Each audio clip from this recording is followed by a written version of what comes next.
കോഴിക്കോട് താമരശ്ശേരി കോടതിക്ക് മുൻപിൽ ഒരു കൂട്ടത്തല്ലുണ്ടായി. മുക്കം സ്വദേശിനിയായ പെൺകുട്ടിയുടെ ആൺ സുഹൃത്തും ഈ പെൺകുട്ടിയുടെ ബന്ധുക്കളും തമ്മിലാണ് ഈ തമ്മിൽ തല്ലിയത്.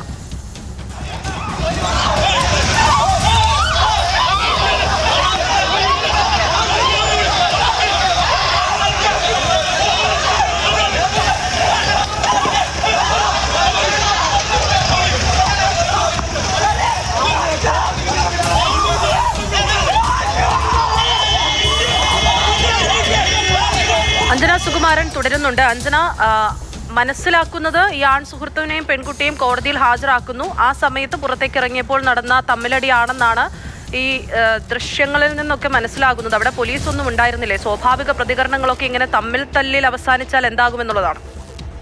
അതെ നശ്വര, അത്തരത്തിലുള്ളൊരു സംഭവം തന്നെയാണ് അത്. മുക്കം ചെറുവാടി സ്വദേശിയായ പെൺകുട്ടിയെ കാണാനില്ലെന്ന് കാണിച്ച് പെൺകുട്ടിയുടെ മാതാപിതാക്കൾ മുക്കം സ്റ്റേഷനിൽ പരാതി നൽകുകയായിരുന്നു. ഈ പെൺകുട്ടി ആൺസുഹൃത്തിനൊപ്പം പോയി എന്നുള്ളതായിരുന്നു അവരുടെ പരാതി. പരാതി ലഭിച്ചതിന്റെ അടിസ്ഥാനത്തിൽ പെൺകുട്ടിയുമായി ബന്ധപ്പെടുകയും പെൺകുട്ടിയെയും ആൺസുഹൃത്തിനെയും പോലീസ് സ്റ്റേഷനിൽ വിളിച്ച് വരുത്തുകയും ഒക്കെ ചെയ്തു. പിന്നീട് അവർ രണ്ടുപേരെയും നടപടികൾ പൂർത്തിയാക്കി താമരശ്ശേരി കോടതിയിലേക്ക് കൊണ്ടുപോയിരുന്നു. പെൺകുട്ടി പ്രായപൂർത്തിയായിരുന്നതായതുകൊണ്ട് തന്നെ ആൺസുഹൃത്തിനൊപ്പം ഇഷ്ടപ്രകാരം പോവാമെന്നുള്ളതായിരുന്നു കോടതിയുടെ തീരുമാനം.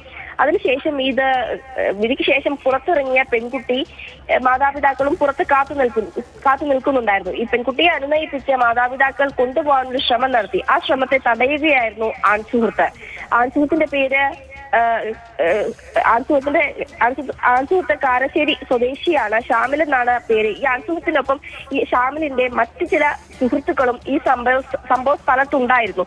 ഈ പെൺകുട്ടിയെ ബന്ധുക്കൾ അനുനയിപ്പിച്ച് കൊണ്ടുപോകാനുള്ള ശ്രമം തടുക്കുകയായിരുന്നു ഇയാൾ ചെയ്തത്. അയാൾ വളരെ അക്രമാസക്തനായി അതിനെ തടുക്കുകയായിരുന്നു. സുഹൃത്തുക്കൾ മറ്റ് ഗ്യാങ് കൂടി അപ്പുറത്ത് നിൽക്കുന്നുണ്ടായിരുന്നു. അവരെ മരക്കമ്പുകളൊക്കെ ഉപയോഗിച്ച് ഇവരെ തടുക്കാൻ വരുന്നതൊക്കെ ആ ദൃശ്യങ്ങളിൽ കാണാം. അവിടെ പിന്നെ ഒരു കൂട്ടത്തല്ലായിരുന്നു ഉണ്ടായിരുന്നത്. ഈ കൂട്ടത്തല്ലിനിടയിൽ ഈ ആൺസുഹൃത്തിന്റെ മറ്റ് സുഹൃത്തുക്കൾ ചേർന്ന പെൺകുട്ടിയെ ഒരു കാറിൽ കൂട്ടിക്കൊണ്ടുപോവുകയും ചെയ്തു. പക്ഷേ ഈ ഒരു സംഭവം നടക്കുമ്പോൾ, ഈ കൂട്ടത്തല്ല് നടക്കുമ്പോൾ അവിടെ പോലീസൊന്നും ഉണ്ടായിരുന്നില്ല എന്നുള്ളതാണ്. പെൺകുട്ടി പോയതോടെ പിന്നെ ആ ഒരു സ്ഥലം പെൺകുട്ടിയുടെ ബന്ധുക്കൾ പിന്നീട് അവിടെ സ്ഥലം വിടുകയായിരുന്നു ചെയ്തത്. ശരി, അഞ്ജന സുകുമാരനാണ് വിശദാംശങ്ങൾ നൽകിയത്.